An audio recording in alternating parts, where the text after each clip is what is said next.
இங்க ஆல் இந்தியாவில் இந்திய கூட்டணி கட்சியிலே சோனியா காந்தி இருக்காங்க பெயில் நேஷனல் லெவல் கேஸ்ல, ராகுல் காந்தியும் பெயில்ல, கெஜ்ரிவால் என்ன சிசோடியா ஜெயில. ஆகவே இந்த கூட்டணியே எப்படி இருக்கு, ஒண்ணு ஜெயில இருக்கிறவங்க இல்ல பெயில இருக்கிறவங்க.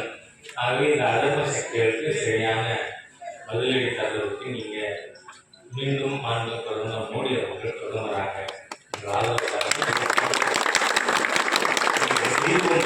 பணிதான்.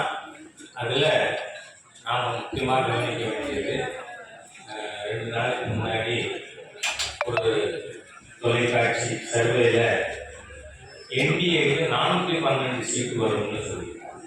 மோடி கேட்டது 400 தான். 400 400 அப்படின்னு. ஆனா 412